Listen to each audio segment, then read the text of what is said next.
The rain fell hard on the small town of Riverdale that night. Water rushed down the streets and into the gutters. Behind Joe's diner, a small brown dog with white paws huddled under a broken plastic table. The dog was wet, thin, and scared. Its ribs showed through its dirty fur. A deep cut on its front leg was still fresh and bleeding. Marcus Reed locked the back door of the diner where he worked as a cook. He pulled his jacket tight around him and was about to run to his car when he heard a soft whimper. Marcus stopped. He looked around in the dim light from the street lamp. "Hello," Marcus called out. "Anyone there?" The whimper came again. Marcus followed the sound and found the small dog hiding under the table. The dog looked up at Marcus with big, sad eyes. When Marcus reached out his hand, the dog tried to back away but was too weak to move much. "Hey there, little buddy," Marcus said in a soft voice. "You look like you need help." Marcus had always loved animals. He had grown up with dogs on his family farm. He could tell this dog had been hurt badly. Not just the cut on its leg, but something deeper. The dog had fear in its eyes, the kind that comes from being hurt by humans. Marcus had some leftover steak in a box from his dinner break. He took a small piece and held it out to the dog. "Here you go. I bet you are hungry." The dog sniffed the air. Its nose twitched at the smell of food.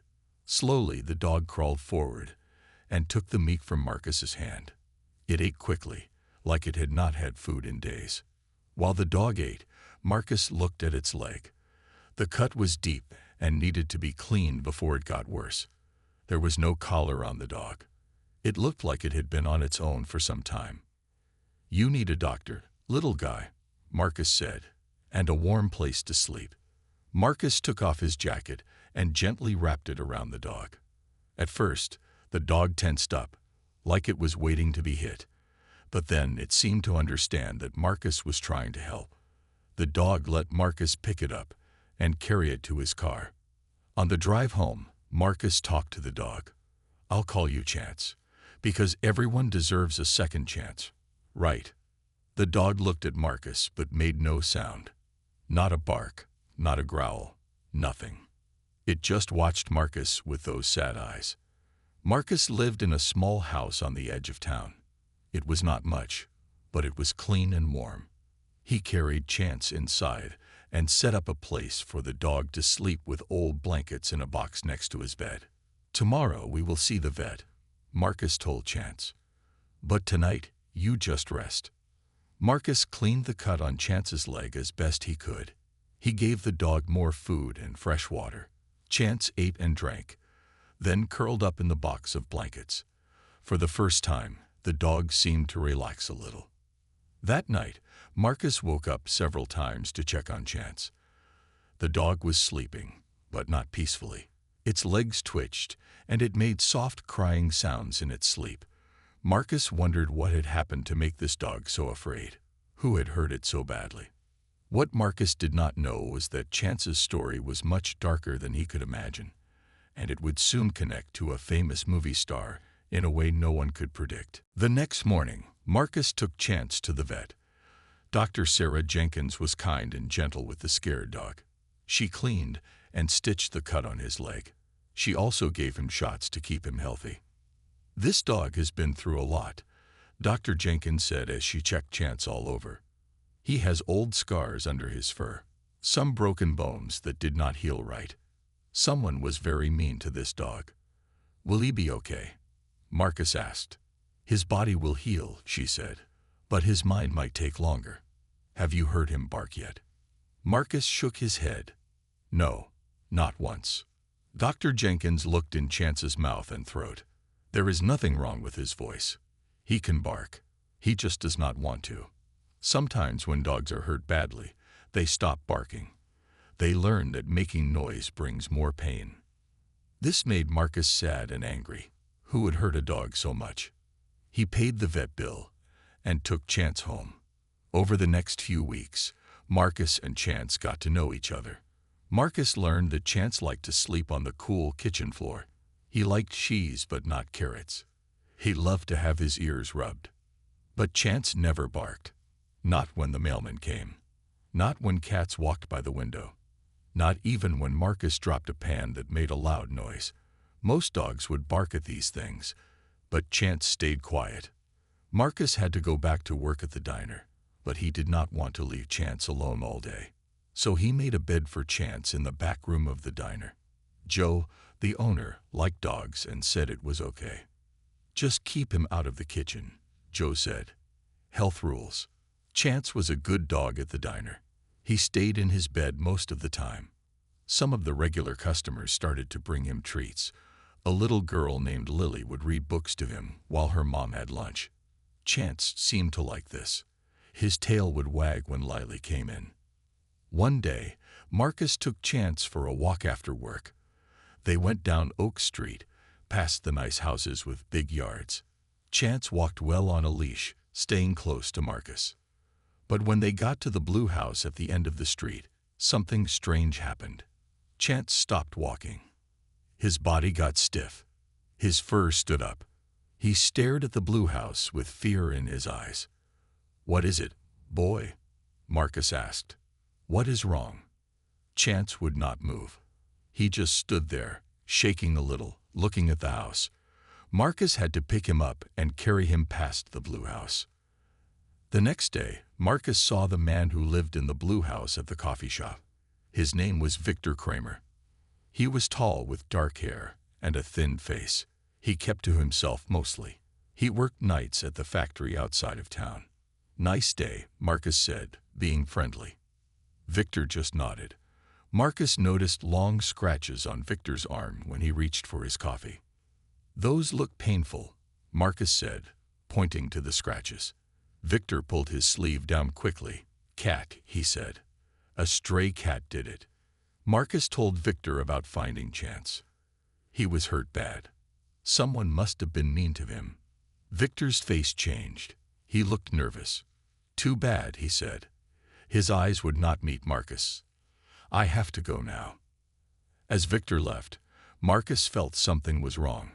The way Victor acted. The scratches on his arm. The blue house that scared Chance. It all seemed connected somehow. What Marcus did not know yet was that he was right. And the truth was darker than he could imagine. The next day, Marcus was washing dishes at the diner when a police officer came in. Her name was Officer Elena Rodriguez. She had been with the Riverdale police for 15 years. She ordered coffee and eggs and sat at the counter. "I heard you found a dog a few weeks ago," she said to Marcus. "A small brown one with white paws." Marcus was surprised. "Yes, I call him Chance. He is in the back room right now." "How did you know?" Officer Rodriguez sipped her coffee. "Someone sent us a video. The security camera at the bank across from this diner caught something the night you found the dog." She showed Marcus her phone. On it was a video from the night of the rain. It showed a man in a dark coat. He was carrying something to the dumpster behind the diner. The video was not very clear because of the rain, but Marcus could see the man throw something in the dumpster and then walk away fast. "Do you know who that is?" Officer Rodriguez asked. Marcus looked closer at the video. The man was tall and thin. Something about the way he walked seemed familiar. Then Marcus remembered. "It might be Victor Kramer," he said. "He lives in the blue house on Oak Street." Officer Rodriguez wrote this down. "Why do you think it is him?" Marcus told her about how Chance acted scared near the blue house. He told her about the scratches on Victor's arm and how strange Victor had acted when Marcus talked about finding Chance. "I think Victor might have hurt Chance and left him to die," Marcus said. Officer Rodriguez nodded. "We have had reports about Victor before. People say they hear strange noises from his house at night, like animals in pain. But we never had enough proof to get a search warrant." She stood up and paid for her food. "This video might help. I will talk to the judge today." 2 days later, Officer Rodriguez came back to the diner. This time, she looked very serious. "We searched Victor Kramer's house," she said. "You need to see what we found." She took Marcus to the police station. Chance came too, sitting quietly in the back seat of the police car. At the station, Officer Rodriguez showed Marcus pictures of what they found in Victor's house. There was a hidden room in the basement. It had cages and chains. There were tools used to hurt animals. There was dried blood on the floor and walls. And there were pictures of dogs fighting each other in a ring. Victor was training dogs to fight. Officer Rodriguez said, "It is illegal. The dogs are forced to fight until one is badly hurt or killed. People bet money on which dog will win." Marcus felt sick looking at the pictures. "Did you find any dogs there?" "No, but we found dog hair that matches Chance, and we found other evidence that leads to a place outside town. We think there are more dogs there." She looked at Chance, who was sitting under a chair, quiet as always. "We need Chance to help us. Sometimes dogs can find things humans cannot." "What do you need him to do?" Marcus asked. "We want to take him to Victor's other property. See if he recognizes it. See if he can lead us to where the other dogs might be hidden." Marcus was not sure. He did not want Chance to be scared again, but he also wanted to help any other dogs that might be suffering. "Will Victor be there?" Marcus asked.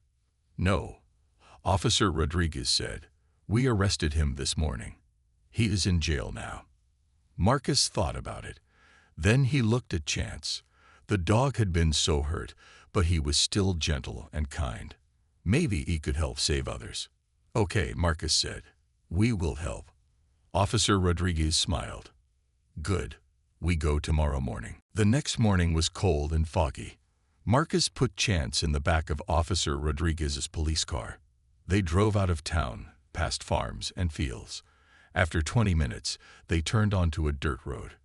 At the end of the road was an old barn. It looked empty and forgotten. "This is Victor's other property," Officer Rodriguez said. "His uncle left it to him 5 years ago."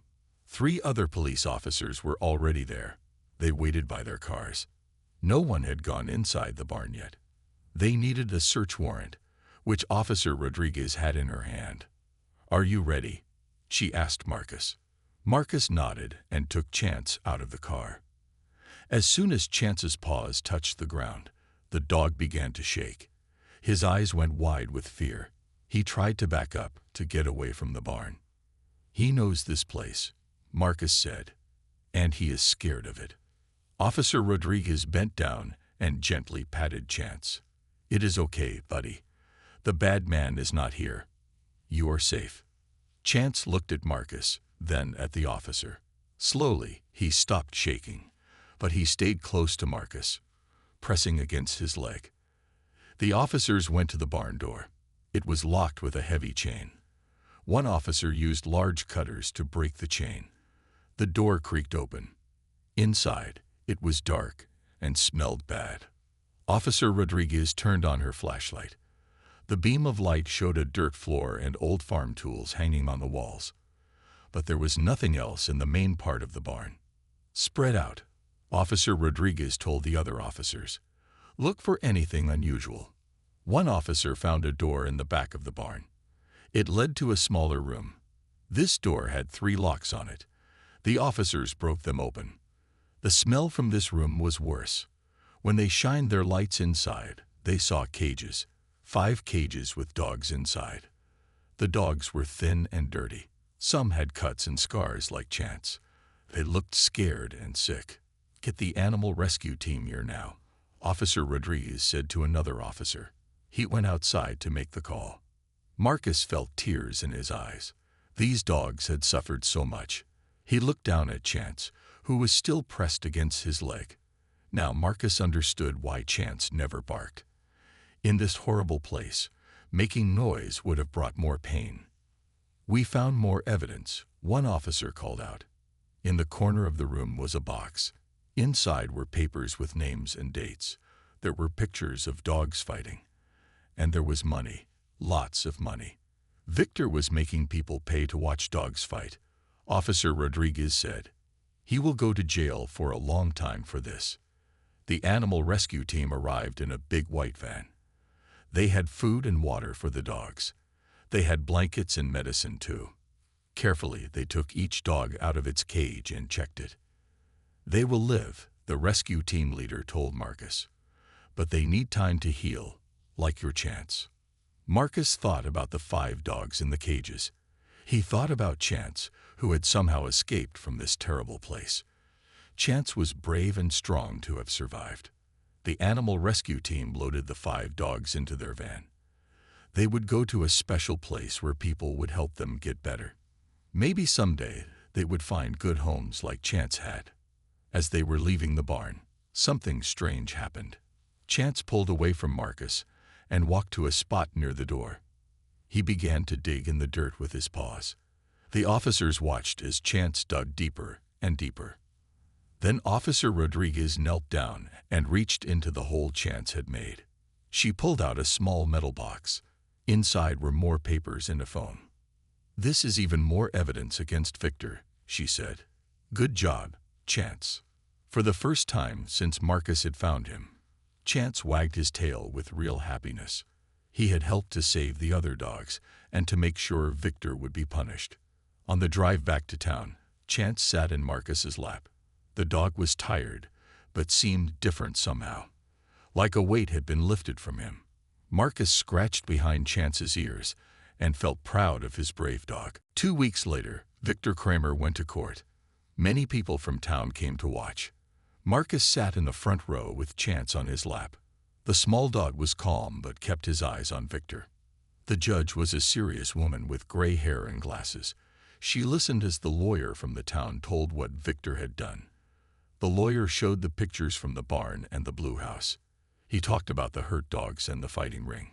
He showed the papers and the money they found. Victor had his own lawyer, a man in an expensive suit. This lawyer tried to say that Victor did not hurt the dogs.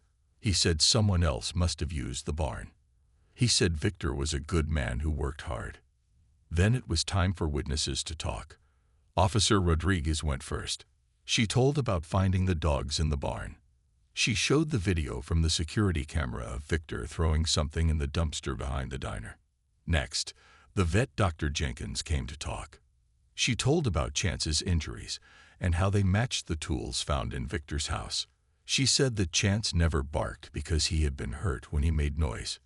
Dogs who are trained to fight are often punished if they make sounds. Dr. Jenkins said, "They learn to be quiet to avoid pain." The judge looked at Victor with angry eyes when she heard this. Then it was Marcus's turn. He was nervous but knew he had to speak for Chance and the other dogs. He told about finding Chance in the rain. He told about how Chance acted scared near the blue house. He told about going to the barn and how Chance helped find the hidden box with more evidence. "Chance is a good dog," Marcus said. "He did not deserve to be hurt. None of those dogs did." The last witness was a surprise. A man named Tom who used to work with Victor at the factory came to talk. He said Victor had often bragged about making money from dogfights. Victor had even tried to get Tom to come watch. "I said no and told him it was wrong," Tom said. "After that, he stopped talking to me about it." Victor looked angry as Tom spoke. When Tom was done, Victor whispered something to his lawyer. The lawyer stood up. "Your Honor, my client would like to speak," the lawyer said. The judge nodded. Victor stood up and faced the court. He did not look sorry at all. "Those dogs are just animals," Victor said in a cold voice. "I can do what I want with my property.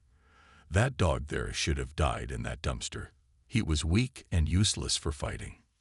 People in the court gasped. Even Victor's lawyer looked shocked. This was not going to help Victor's case. Victor pointed at Chance. "That dog will never be normal again. I made sure of it." The judge banged her gavel. "That is enough," she said in an angry voice. "I have heard all I need to hear." It did not take the judge long to decide. She found Victor guilty of animal cruelty and running an illegal dog fighting ring. She gave him 5 years in prison and said he could never own animals again. "What you did was cruel and heartless," the judge told Victor. "These dogs suffered because of your greed. You will have a long time to think about that in prison." As the police led Victor away, he glared at Chance one more time. But Chance was not looking at him. The dog was looking up at Marcus, and for the first time, His tail was wagging without fear. Outside the courthouse, reporters wanted to talk to Marcus and take pictures of Chance. The story of the brave dog who helped catch a cruel man was big news in their small town. One reporter asked if Chance would ever bark again. "I do not know," Marcus said, "but it does not matter. He communicates in his own way." That night, Marcus and Chance sat on the porch of their house. The stars were bright in the sky. Marcus felt proud of his dog and happy that justice had been done. Victor would not hurt any more animals. As they sat there, a cat walked across the street. Most dogs would bark at a cat. Chance just watched it with curious eyes. Marcus smiled and patted Chance's head. "It is okay if you never bark again," he said. "I understand you now." What Marcus did not know was that someday, something would happen to break Chance's silence. But that was still to come. 3 months passed. Winter turned to spring in Riverdale. Flowers bloomed, and the days grew warmer. Chance was doing better each day. His fur grew thick and shiny. His leg healed completely. He played with toys now and enjoyed walks in the park. The local newspaper wrote a story about Chance. They called him the Silent Survivor. The story told how he helped catch Victor and save the other dogs. Pictures of Chance were in the paper. People in town started to recognize him when Marcus took him for walks. "Look, it is the hero dog," they would say. Children would ask to pet him, and Chance would let them, wagging his tail gently. The 5 dogs from the barn were getting better too. Marcus visited them at the animal shelter. 2 of them had already found new homes with kind people. The other 3 were still waiting, but they were healthier and less afraid. Marcus and Chance had a new routine. Every morning, they walked to the diner. Chance would stay in his special bed in the back room while Marcus cooked. At lunchtime, they would walk to the park and sit under a big oak tree. Chance would watch the birds and squirrels while Marcus ate his sandwich. One day while they were at the park, a woman approached them. She had short gray hair and a kind smile. She wore a uniform from the animal shelter. "Are you Marcus?" she asked. "The one who owns the famous silent dog?" Marcus nodded. "This is Chance," he said. The woman sat down on the bench next to them. "My name is Linda. I work at the shelter with the dogs you helped save." "How are they doing?" Marcus asked. "Much better," Linda said. "But that is not why I came to find you. We are starting a new program at the shelter. We want to teach children about being kind to animals. We think Chance would be perfect to help with this." "How could he help?" Marcus asked. "He does not bark or do tricks." Linda smiled. "That is exactly why he is perfect. His story shows children that animals have feelings too, that they remember how they are treated, good or bad." Marcus thought about it. He looked at Chance, who was watching a butterfly land on a flower. "What would we need to do?" Marcus asked. "Just come to the shelter once a week," Linda said. "Talk to the children about how you found Chance. Let them pet him and see that even a dog who has been hurt can learn to trust again." Marcus agreed to try. The next week, he and Chance went to the shelter. A group of 10 children sat on the floor in a circle. They were between 6 and 10 years old. Marcus sat with them, and Chance lay down next to him.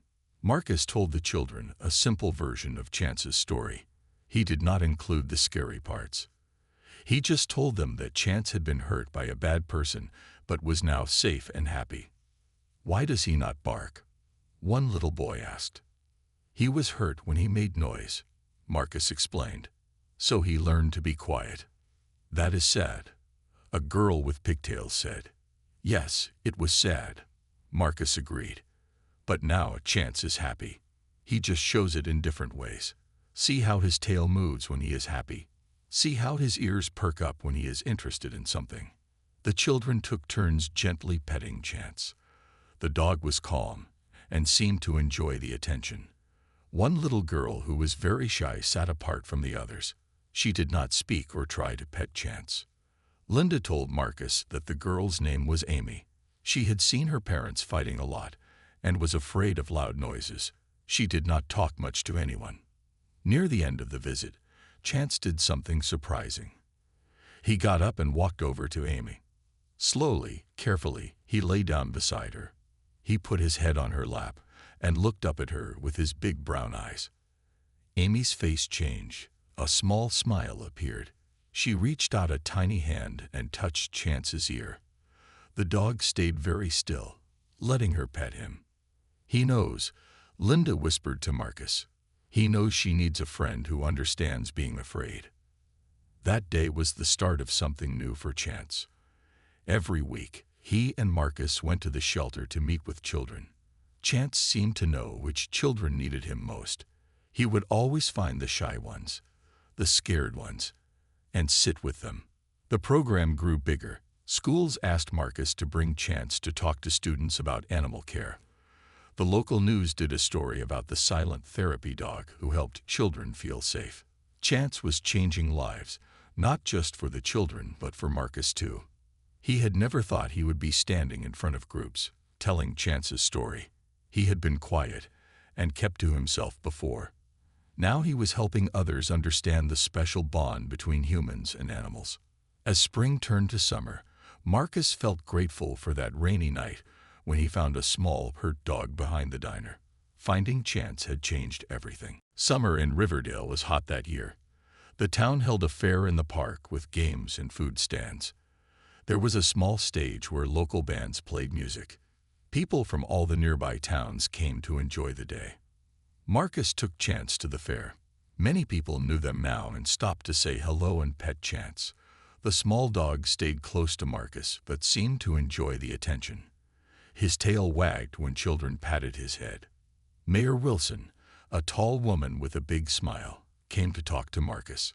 She wore a blue dress and had a pin that said Mayor on it. "I have been hearing about your work with the children at the shelter," she said. "It is wonderful what you and Chance are doing." "Thank you," Marcus said. "Chance is the real hero. He seems to know which kids need him most." "I would like to honor Chance at the opening of our new animal park next month," Mayor Wilson said. "We are making this special place where dogs can play safely. Would you bring Chance to the opening day?" Marcus felt proud. "We would be happy to come," he said. As they walked through the fair, Marcus and Chance stopped at a food stand. While Marcus bought a hot dog, Chance sat patiently at his feet. Then something caught Chance's eye. He stood up, his ears perked forward. A man was walking through the crowd. He was tall with a leather jacket, even in the summer heat. Something about him made Chance stare. The man had the same build as Victor, the same way of walking. Chance began to shake. He pressed against Marcus's leg. Marcus looked down and saw the fear in his dog's eyes. Then he looked up at the man Chance was watching. It was not Victor. This man had a beard and glasses. He looked nothing like Victor in the face, but his build and walk were similar. "It is okay, boy," Marcus said, bending down to comfort Chance. "Victor is in prison. He cannot hurt you anymore." Chance relaxed a little, but kept his eyes on the man until he disappeared into the crowd. That night, Marcus thought about what had happened at the fair. Even after months of feeling safe, Chance still carried the memory of Victor with him. The smallest things could bring back his fear. The next day, Marcus called Dr. Jenkins, the vet who had treated Chance. "Is it normal for him to still be afraid when he sees someone who reminds him of Victor?" Marcus asked. "Yes," Dr. Jenkins said. "Dogs have strong memories, especially of fear. Chance might always have some triggers that scare him, but with time and patience, these reactions should get less strong." Marcus asked what he could do to help Chance. "Keep doing what you are doing," Dr. Jenkins said. "Give him love and security. Show him that when something scares him, you are there to protect him. His brain needs to learn new patterns to replace the old, scary ones."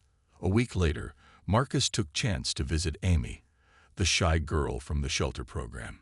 Amy's mother had called to ask if Chance could come to their house. Amy was having nightmares and would not talk about what scared her. When they arrived, Amy was sitting on the floor in her room. She smiled a little when she saw Chance. The dog went right to her and lay down beside her. Amy put her arm around him. He knows she needs him. Amy's mother whispered to Marcus, "It is amazing." While the adults talked in the kitchen, Amy stayed in her room with Chance. After an hour, Amy came out. She looked calmer. "Chance has bad dreams too," she said quietly. It was the first time she had spoken in days, her mother said later. "Yes, he does," Marcus said. "How did you know?"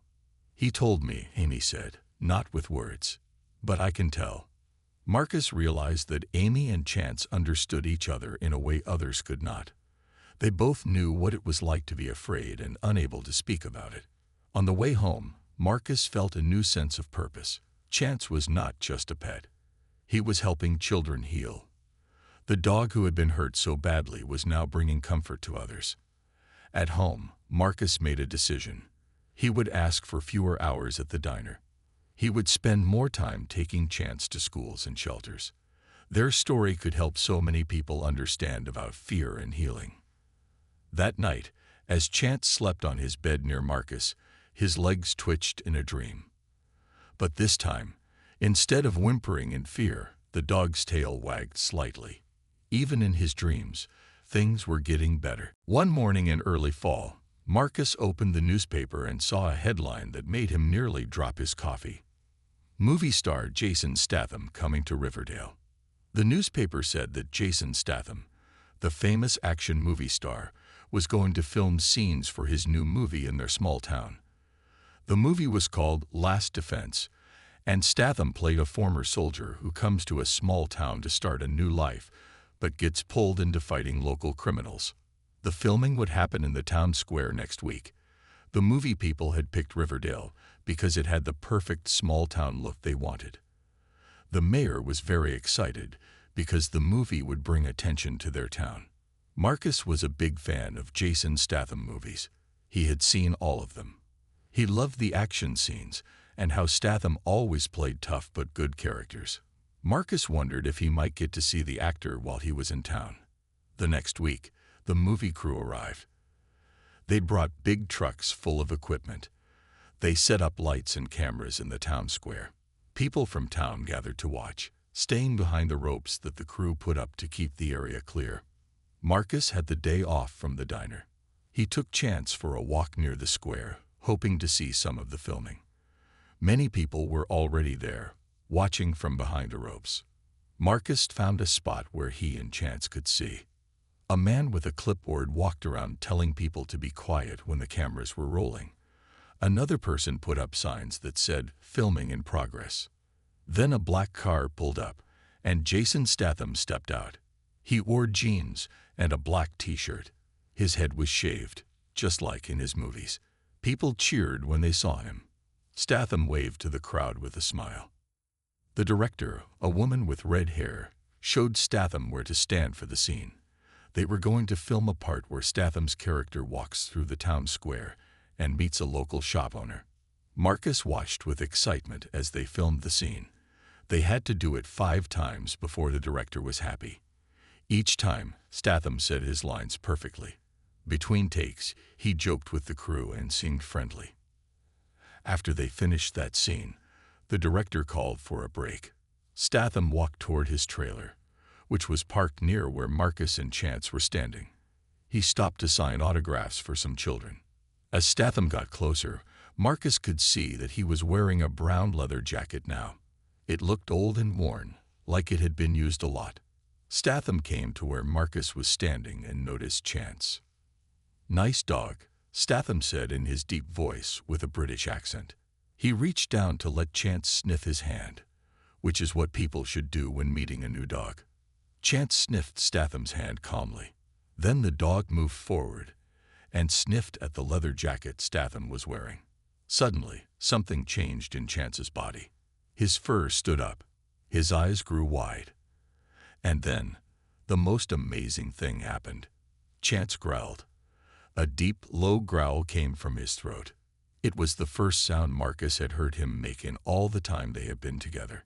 Marcus was shocked. "I am so sorry," he said to Statham. "He never does this. He never even makes noise." Statham did not seem upset. He crouched down to be at Chance's level. "What is it, buddy?" he asked. "What is wrong?" Chance kept growling, his eyes fixed on the leather jacket. Statham noticed and looked at his jacket with confusion. "It is the jacket," Marcus said, suddenly understanding. "Something about your jacket is upsetting him." Statham touched the leather. It is just a costume piece.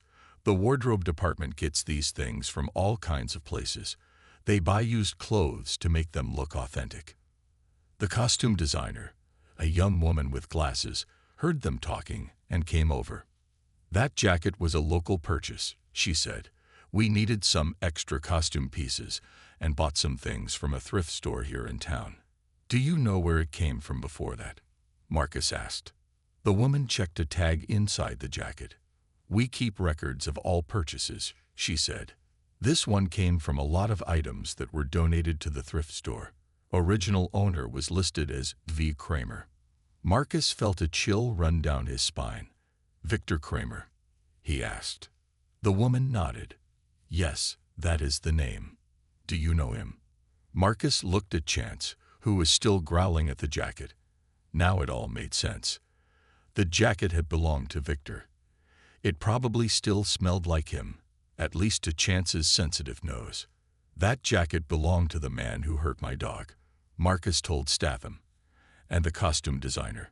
He briefly explained Chance's story and how the dog had never made a sound since Marcus found him. "Until now," Statham said, looking at Chance with new understanding. "Until he smelled this jacket and recognized who it belonged to." Without hesitation, Jason Statham took off the leather jacket and handed it to the costume designer. "Get rid of this," he said firmly, "and find me a different jacket." The costume designer nodded and took the jacket away. As soon as the jacket was gone, Chance stopped growling. The dog seemed confused, like he did not understand what had just happened. "Sorry about that," Statham said to Marcus. "Your dog has been through a lot." "Thank you for understanding," Marcus replied. "I have never heard him make any sound before now." Statham crouched down again and gently offered his hand to Chance. This time, the dog sniffed it calmly and allowed Statham to pat his head. "Brave little fellow," Statham said. "I like a fighter." A crowd had gathered to watch the famous actor talk to Marcus and Chance. The director called for Statham to come back to filming. Before he left, Statham asked for Marcus's phone number. "I would like to hear more of your dog's story," he said. "Maybe we can meet after filming today." Marcus was surprised but gave his number.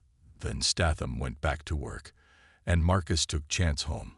All the way home, Marcus kept thinking about what had happened. Chance had growled. He had made a sound for the first time. "You found your voice," Marcus told Chance as they walked. "You were brave enough to growl at something that scared you." That evening, Marcus got a call.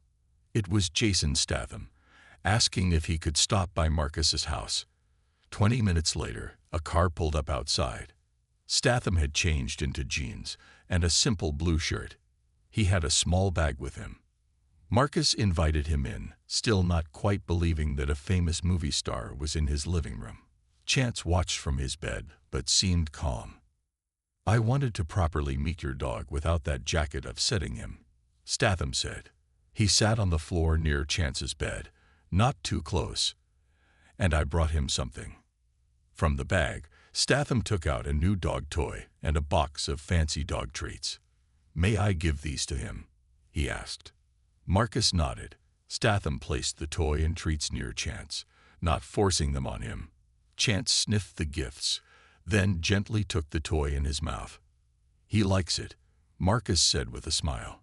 Statham watched Chance play with the toy. "My grandfather had a rescue dog," he said. "She had been badly treated too. It took years before she would let anyone but him touch her." Marcus made coffee, and they sat talking about Chance's story. Statham listened with real interest. When Marcus told him about the work they did with children at the shelter, Statham seemed impressed. "That is amazing," he said, using his own pain to help others. As they talked, something unexpected happened. Chance got up from his bed and walked over to Statham. He put his head on Statham's knee and looked up at him. "Well, hello there," Statham said gently. He slowly reached out and scratched behind Chance's ears. Then came the second miracle of the day. Chance opened his mouth and barked. One clear, strong bark. Then another. It was as if breaking his silence once with the growl had opened a door for him. Marcus could not believe it. Tears filled his eyes. "He is barking," he whispered. "He is actually barking." Statham smiled. "Sometimes we all need a push to find our voice again," he said. "Even if it starts with anger or fear, once that first sound comes out, the rest can follow." The next morning, Marcus took Chance for their usual walk. When they passed a cat, Chance barked at it. When the mailman came, Chance barked again. It was like the dog was making up for all the silent months. News spread quickly about Chance's transformation. The local paper ran a story. Famous actor helped silent dog find his voice. The children at the shelter were thrilled when Chance barked hello to them. Before Jason Statham left town at the end of filming, he did one more thing for Chance. He visited the animal shelter and made a large donation in Chance's name. The money would help other abused animals get the care they needed. "Every creature deserves a second chance," Statham told the shelter staff, "just like this brave dog got his." 6 months later, the movie Last Defense came out. In the credits at the end, there was a special thanks to Chance, the dog who found his voice. Marcus and Chance watched the movie at home on their couch. When the special thanks appeared, Chance barked as if he knew it was for him. The journey from that rainy night behind the diner to this moment had been long and hard. A dog who had been hurt so badly he stopped making sounds had found not just a home, but a purpose. He had helped catch the man who hurt him. He had comforted children who were afraid. And with the help of an unlikely friend, he had found his voice again. Marcus hugged Chance close. "You were brave all along," he told the dog. "You just needed to remember it."